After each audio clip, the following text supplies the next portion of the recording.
Hello, welcome back to the Matt Pfeiffer Experience. I am your host, Matthew Pfeiffer, and today I have on a very special guest. We have Carrie Jacobson, all the way out from Maryland, and she is with Jacobson Family Law, and she is someone who I've connected with on social media, and I really enjoy not only her content, but she has a very, very unique approach to divorce and to litigation and to mediation that I really haven't seen a whole lot of. A lot of people, some attorneys, and if you've been part of this podcast for a while, you know that some attorneys really like mediation, some attorneys really like litigation. I think that she has a very unique approach that I think that you guys, that some of you might be able to adopt in your family court situation. Some of you may not be able to because it is very unique.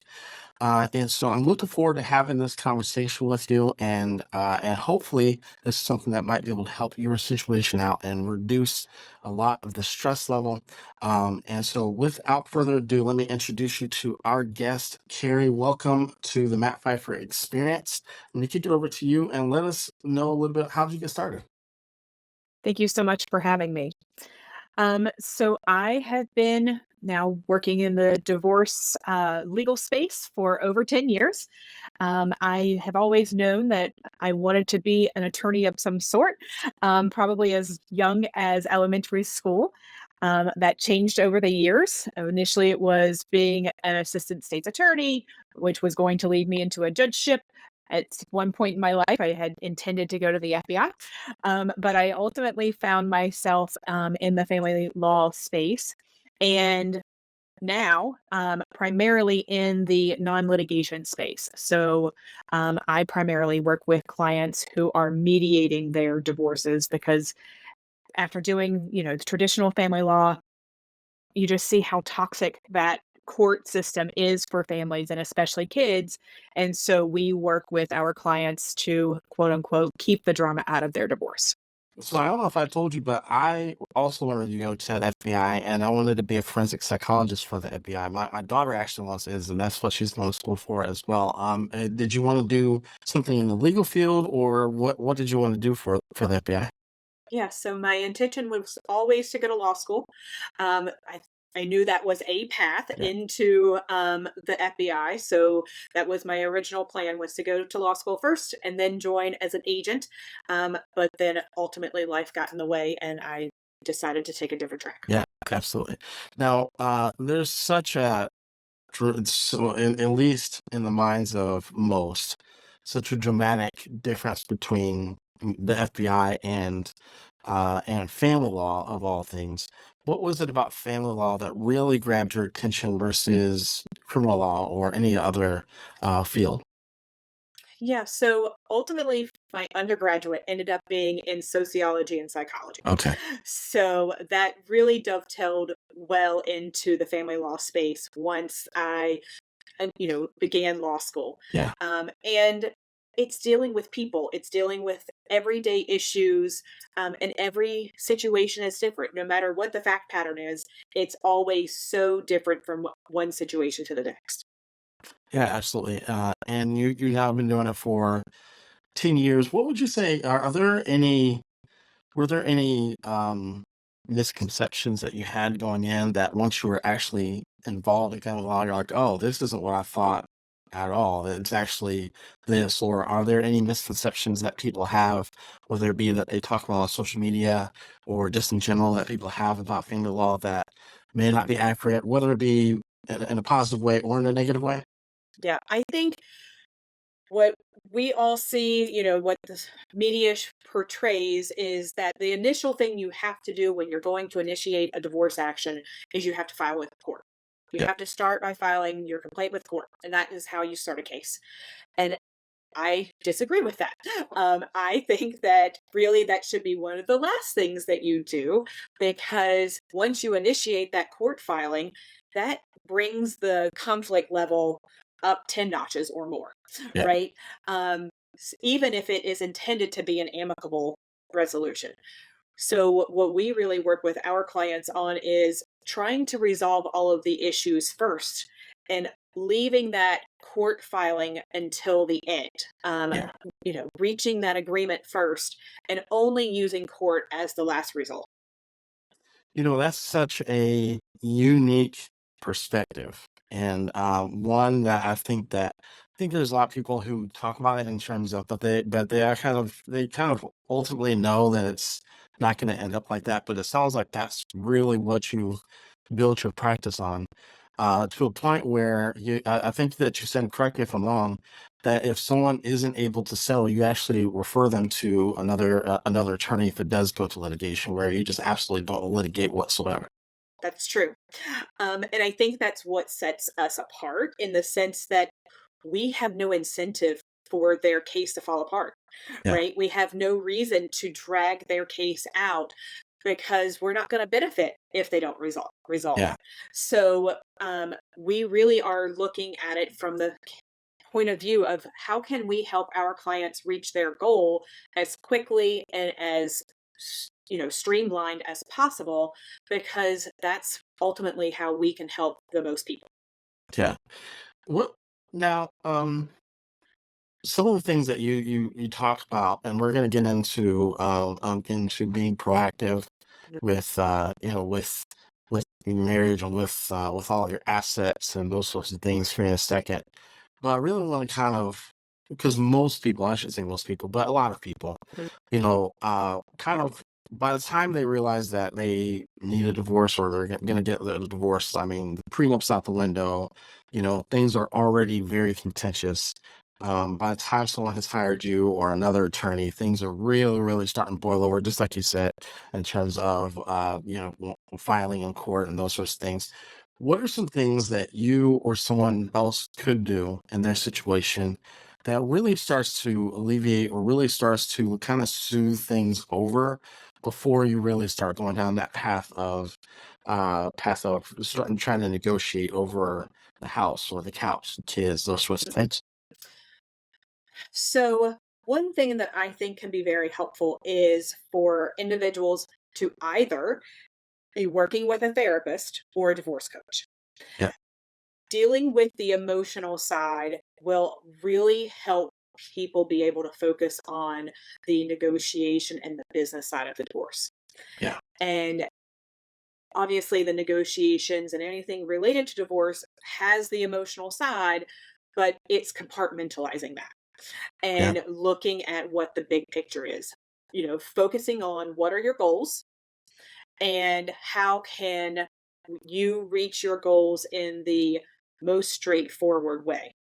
yeah, And that to be done by, kind of putting those emotions in a box, figuring out what your assets are, and working with someone to help decide what is the best way to help you reach your goals. yeah. Absolutely. And so that's a lot of the work that I've done over the years as either divorce coach or as a therapist. I agree that that's something that really helps me because I think that is, especially if there's been any sort of infidelity or any sort of, financial infidelity and, any sort of betrayal, people feel and obviously there's a lot of resentment there. And a lot of wounding there, which causes a lot of resentment and a lot of anger to a point where people want vengeance through divorce. That's something we talked about here on the podcast a lot.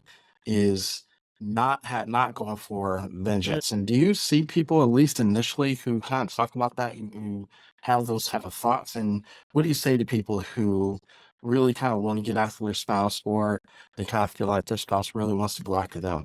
Yeah. Um, we don't see it as often because of the space that we're in. Yeah, Most of the clients that are coming to us are looking for that amicable resolution. But when we do have those clients that we may be speaking to, I often tell them that court's not where you're going to get that vengeance, yeah, right? You're not going to have quote unquote justice in the divorce court world. And so it's really trying to help them look at what is the big picture? yeah, What is it that you would like your life to look like on the other side? right, And how can we help get you there quicker and in a better space? yeah. One of the things about I'm really curious about. Was this always the way that did you know right away that this is how you wanted to develop your practice, or was it, you did a few litigation cases and you were like, you know what, this doesn't work? I definitely did a few years of litigation cases. Mhm. I will say selfishly, um, after doing a few years of litigation cases, not only was the choice because it's better for my clients, Yeah. absolutely. It's also better for us as practitioners. Um, it's better for my anxiety level, for the cases that I want to work with. I worked with a coach, a business coach, and she was like, "What are the cases that you enjoy doing?"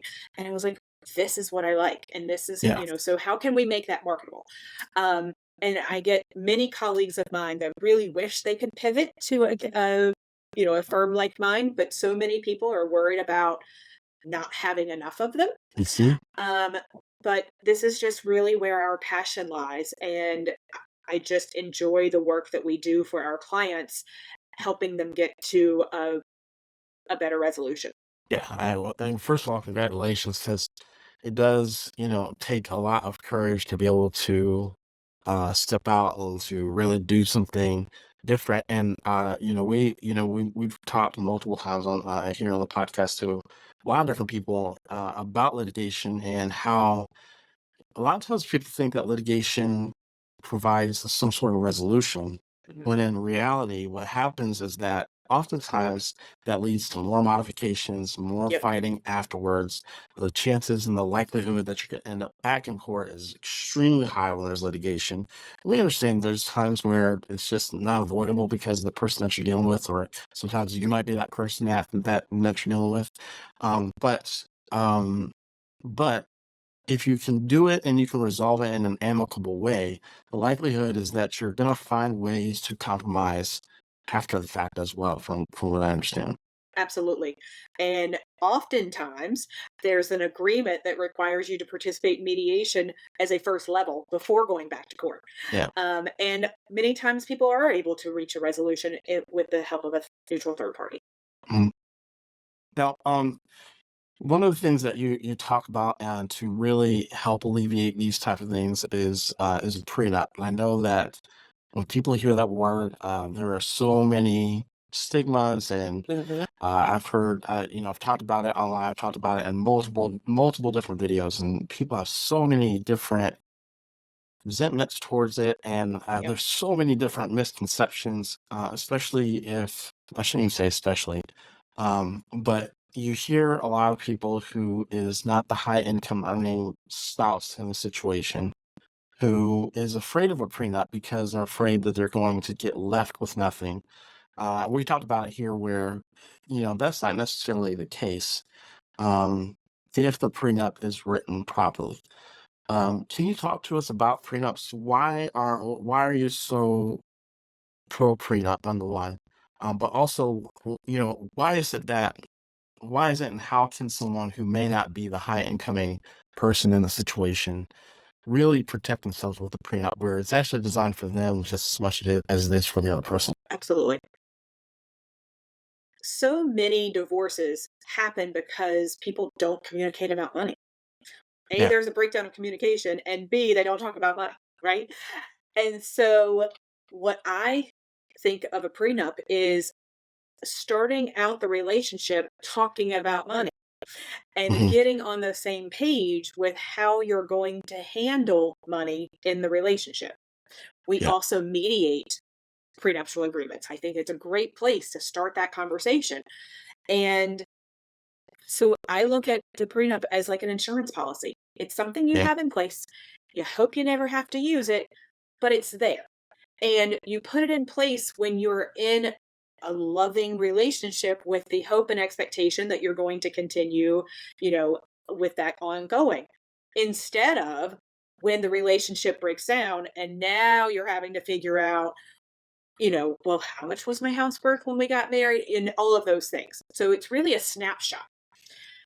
And if you are not the high income earner, you are putting in place, well, okay, well, what happens if I devote 10 plus years of my life to this relationship, and you earn all the money, but I'm staying home, you can provide, scenarios for what that's going to look like. There Mhm. can be alimony provisions that say, you know, how much money you're going to get or how the assets would be divided so that Yeah. you are protected. It doesn't have to be that everybody just walks away with what they came into the relationship with. One of the things I tell people is that all marriages end either in death or divorce. Right. And regardless of which way that it goes, you do need to have everything prepared. But why do you think that people are so avoidant of those conversations prior to marriage? It sounds like when people are talking about the actual wedding and the doves flying, people have no problem having those type of conversations or the budget for the actual wedding, Mhm. the house, those sorts of things. But when it comes to like a prenup or when it comes to like insurance, people are more reluctant to have those conversations. I think it's the stigma that's been around them. You know, the the everyone thinks that it's just a you are ensuring that the divorce is going to happen, right? You're kind of presupposing that something bad is going to happen. But I don't look at it that way. And again, I think people are just scared to have the money conversation.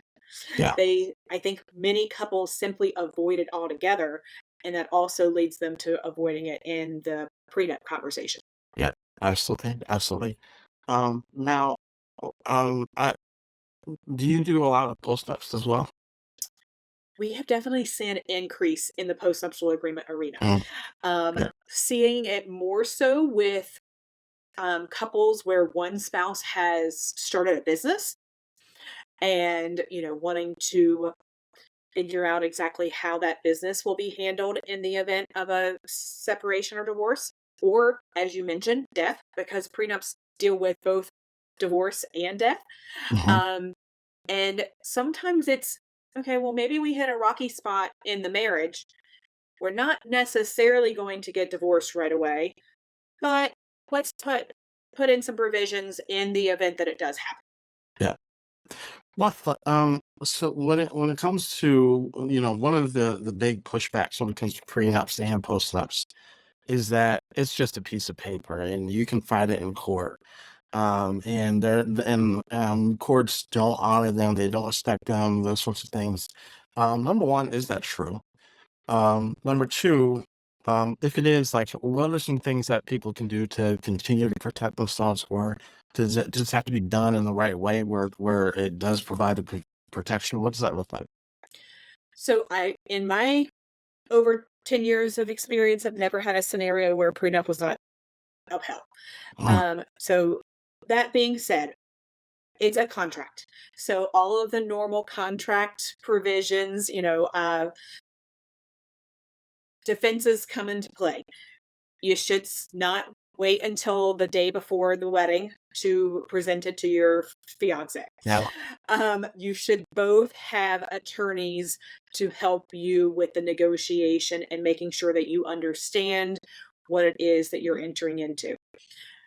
In Maryland, and I know with most other states, there has to be a full financial disclosure as to what the assets are, how much income you're earning, do you have any debts that may be out there, because your fiance needs to know exactly what it is that they are potentially giving up, right? yeah, Um, and it needs to be witnessed and typically notarized yeah, by someone to say that, they have witnessed you signing it. yeah, So as long as you're not, you know, making the other person sign under duress and you're not hiding assets, generally speaking, my experience is that they have been upheld. yeah. One of the other things when it comes to we were talking in the pre-recording about not necessarily filing with court first because that's something that increases the level of toxicity and stress in a relationship or in a divorce, and increases the fighting against that. For someone who is going to go through a low conflict divorce the way they would with you, What is the best way for someone to set that up? Should they talk to you or another attorney first and kind of, come up with a game plan? Should they talk to their significant other first? What does that look like?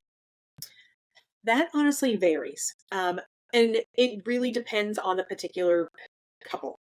So sometimes I will do a consult with a couple and give them all of the different process options and help them decide which one is the best fit for them.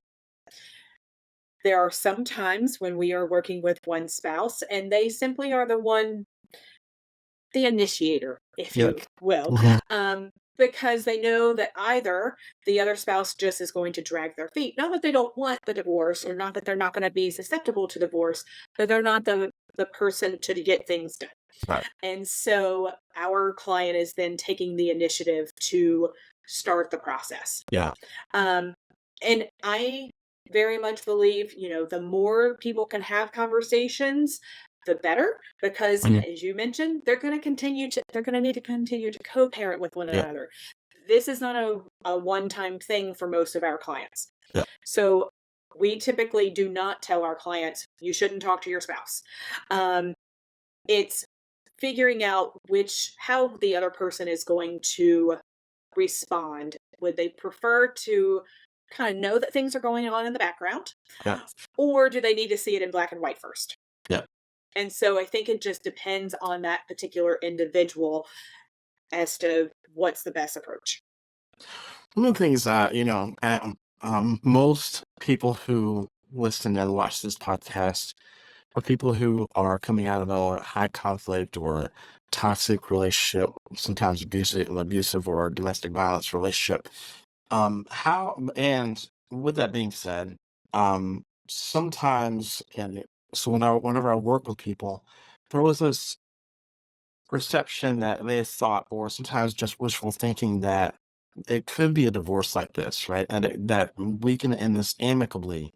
But given the circumstances or the way that the relationship was during the relationship, showed me, at least me, some indicators that just wasn't a realistic thought for that to happen.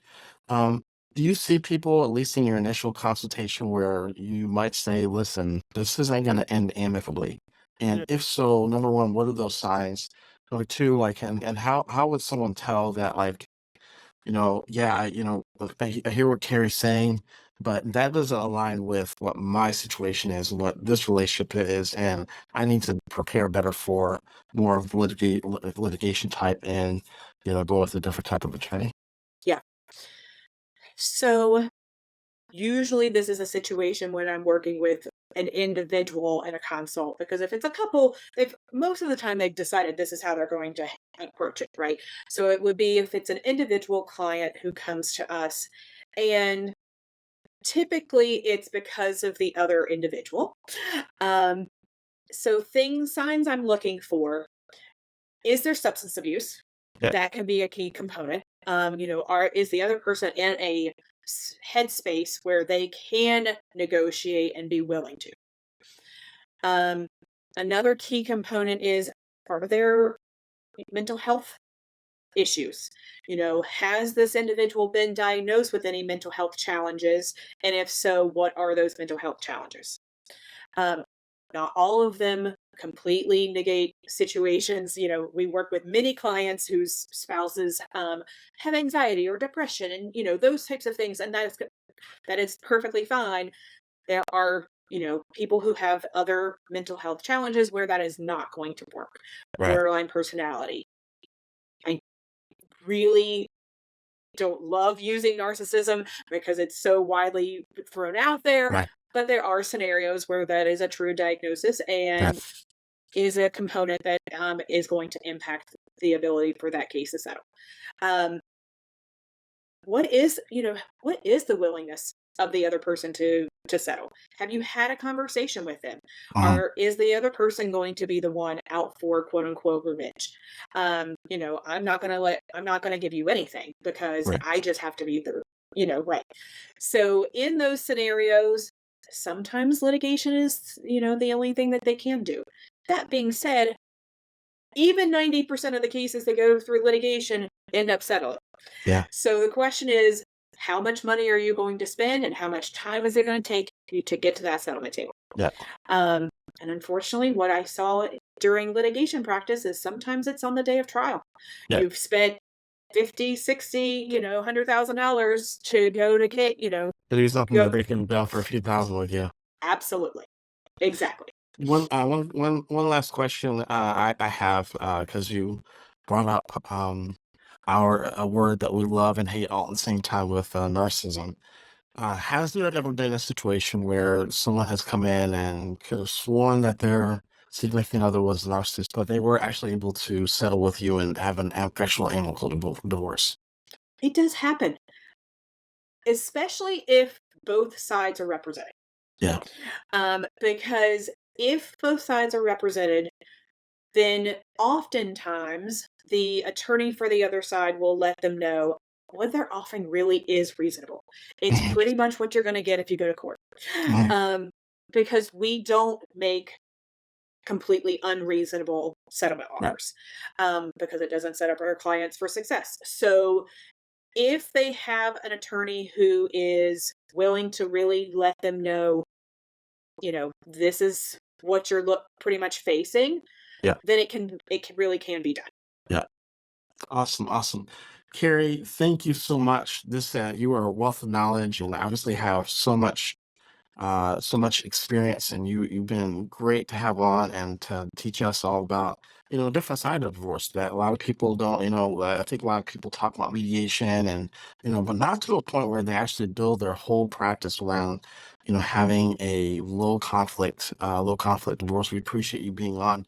I can tell people where they can find you at, where they can if they want to refer a friend or family member, or if they want to work with you themselves. Absolutely. Thanks so much. So our website is jacobsonfamilylaw.com. You can also find us on pretty much every social media platform. We have lots of videos on YouTube. We're on TikTok, LinkedIn, Facebook, and Instagram. Awesome. And if you are watching this on YouTube or if you're listening to this on Spotify or Apple, make sure you go down into the comment section and let us know something, a takeaway, something that you learned today from Carrie. If you can go down into the description box down below and you can find all of our information there as well. And be sure to go over to her social media platforms, show her some love, send us DMs. Also, if you have questions or if you just want to learn more about her, learn more about her practice, make sure you check her out on all of her social media platforms. So all that being said, thank you very much. This is Matt Pfeiffer Experience. I'm your host, Matthew Pfeiffer, and I'll see you in the next episode. You guys have a good one.